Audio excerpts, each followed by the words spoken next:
മറിയം, ഞാനൊരു ദരിദ്രനാണ്. നിനക്ക് സ്വകാര്യമായി ഉപയോഗിക്കാനുള്ള ഒരു മുറി പോലും ഈ വീട്ടിലില്ല. അതിനാൽ ഞാൻ ദുഃഖിതനാണ്. അതൊന്നും സാരമില്ല, ഈ സൗകര്യങ്ങളൊക്കെ മതി.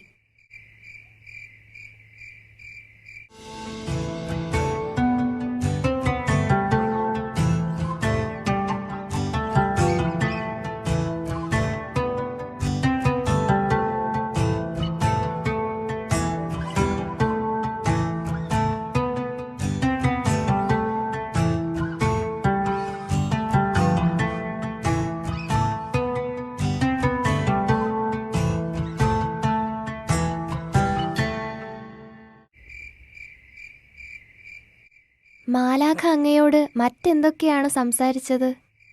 വർഷങ്ങൾക്ക് മുമ്പ് തന്നെ നീ എനിക്ക് വേണ്ടി പ്രാർത്ഥിക്കുന്നതായി മാലാഖ എന്നെ അറിയിക്കുമായിരുന്നു. ഞാൻ ഇതുവരെ കണ്ടിട്ടില്ലാത്ത ജോസഫിനു വേണ്ടി പ്രാർത്ഥിക്കാൻ ദൈവം എനിക്കും പ്രേരണ നൽകിയിരുന്നു. ഞാൻ വളരെ ചെറുപ്പത്തിലെ ബ്രഹ്മചര്യ വ്രതം സ്വീകരിച്ചവനാണ്. അതുപോലെ നീയും വ്രതം സ്വീകരിച്ചവളാണെന്ന് മാലാഖ എന്നെ അറിയിച്ചിരുന്നു. ബ്രഹ്മചര്യം സ്വീകരിച്ച ഒരു യുവാവിനെയാണ് എനിക്കായി നൽകാൻ പോകുന്നതെന്ന ഒരു ഉൾക്കാഴ്ച ദൈവം എനിക്കും നൽകിയിരുന്നു. ഇപ്പോൾ ഞാൻ വളരെ സന്തോഷവതിയാണ്. എനിക്കൊരു ആത്മീയ സുഹൃത്ത് വേണമെന്നത് എൻ്റെ വളരെ കാലത്തെ പ്രാർത്ഥനയായിരുന്നു. അതിന് ദൈവം നൽകിയ ഉത്തരമാണ് നീ. ഇതുപോലെ ദൈവിക കാര്യങ്ങൾ പരസ്പരം സംസാരിക്കാനായി ഒരാളെ ഞാൻ എത്ര കാലമായി ആഗ്രഹിച്ചിരുന്നു. ഇന്നെൻ്റെ ആഗ്രഹം ദൈവം നിറവേറ്റി. എനിക്ക് നസ്രത്തിൽ ചെറിയൊരു ഭവനമുണ്ട്. നമുക്ക് ആ കൊച്ചു ഭവനത്തിൽ പോയി താമസിച്ചാലോ? നമ്മുടെ രണ്ടുപേരുടെയും ജന്മസ്ഥലം അവിടെയാണല്ലോ. മറിയത്തിൻ്റെ ഇഷ്ടം അതാണെങ്കിൽ ഞാൻ വരാൻ തയ്യാറാണ്. നമുക്കിന്ന് തന്നെ ദേവാലയത്തിൽ ചെന്ന് ഈ കാര്യത്തിന് വേണ്ടി പ്രാർത്ഥിക്കാം. ദൈവത്തിൻ്റെ ഇഷ്ടം അതാണെങ്കിൽ നമുക്ക് നസ്രത്തിലേക്ക് പോകാം. ഞാൻ ഏറ്റെടുത്ത ജോലികളെല്ലാം വളരെ നേരത്തെ തന്നെ പൂർത്തിയാക്കി. അതിനാൽ അടുത്ത ദിവസം തന്നെ നമുക്ക് നസ്രത്തിലേക്ക് പോകാൻ കഴിയും. നസ്രത്തിലേക്ക് പോകുന്നതിന് മുമ്പ് ദേവാലയത്തിലെത്തി പുരോഹിതനെ സന്ദർശിച്ച് ആശീർവാദം വാങ്ങണം. എന്നോടൊപ്പം ഉണ്ടായിരുന്ന ദേവാലയ കന്യകമാരെ കണ്ട് യാത്ര പറയണം.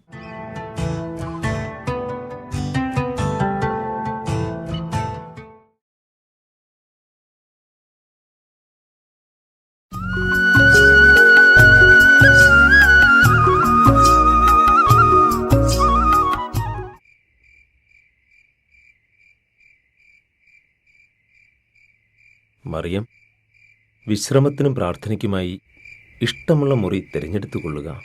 കുടുംബനാഥനാണ് എല്ലാ കാര്യങ്ങളും ക്രമപ്പെടുത്തേണ്ടതും തീരുമാനിക്കേണ്ടതും. അതുകൊണ്ട് ജോസഫ് തന്നെ തിരഞ്ഞെടുത്തു തരിക. അങ്ങനെയാണെങ്കിൽ മറിയം ഈ മുറി എടുത്തുകൊള്ളുക. ആ മുറിയിൽ ഞാൻ താമസിക്കാം.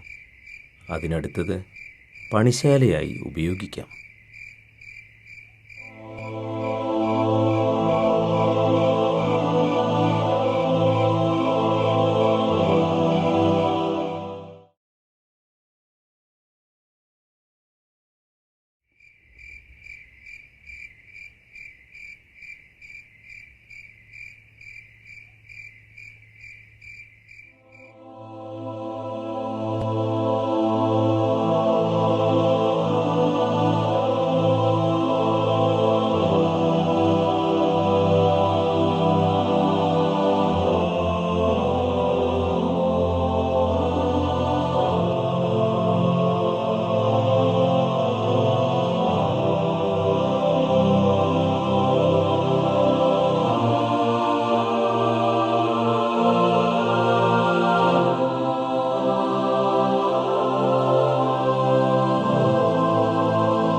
ക്ഷീണം കൊണ്ട് ഉറങ്ങുകയാവാം, അല്ലെങ്കിൽ പ്രാർത്ഥിക്കുകയുമാവാം. എന്തായാലും ഇപ്പോൾ അവളെ വിളിച്ച് ശല്യപ്പെടുത്തുന്നത് ശരിയല്ല. ഇവിടെ നല്ല സുഗന്ധമാണല്ലോ, നല്ല വെളിച്ചവുമുണ്ട്. അവൾ ദൈവത്തോട് സംസാരിക്കുകയാണ്. ഇപ്പോൾ അവളെ കാണണ്ട, പ്രാർത്ഥനയ്ക്ക് തടസ്സമായാലോ.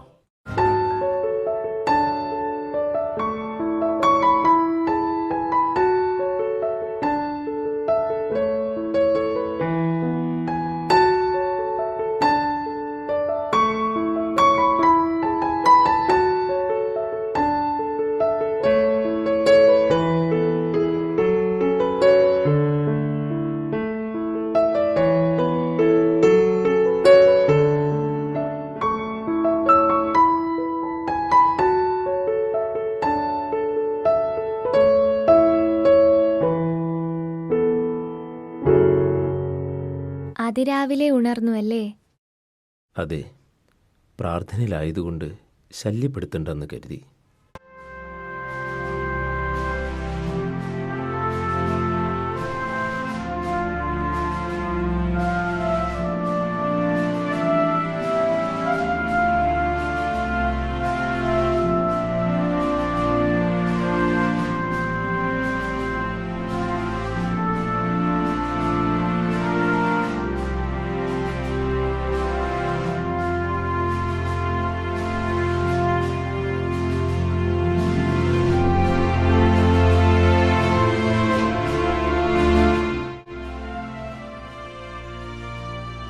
ജെറുസലേമിൽ വെച്ച് സമ്പാദിച്ചതിൽ കുറച്ച് പണം എൻ്റെ കൈവശമുണ്ട്.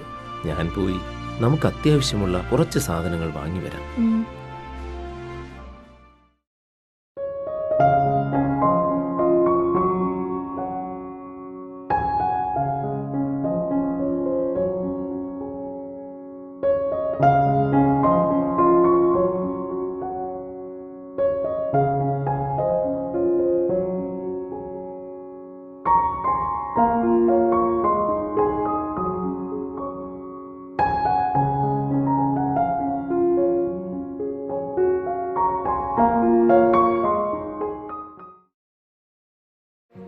കുറേ ദിവസങ്ങളായി ജോലി കുറവാണ്.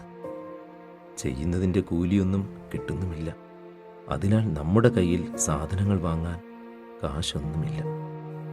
ആകെയുണ്ടായിരുന്നതെല്ലാം 2 ദിവസം മുൻപ് പാവപ്പെട്ടവർക്കായി നൽകി.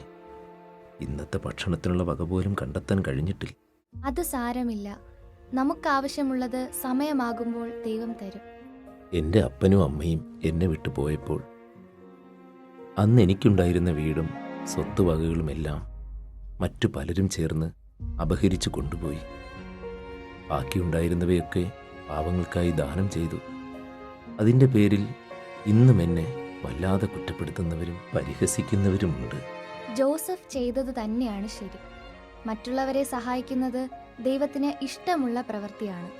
രക്ഷകനെ ദൈവം എത്രയും വേഗം ഭൂമിയിലേക്ക് അയക്കാൻ വേണ്ടി നമുക്ക് ഈ ത്യാഗങ്ങളെല്ലാം സമർപ്പിക്കാം. നമുക്ക് തൽക്കാലം വെള്ളം കുടിച്ച് വിശപ്പകറ്റാം. വരൂ.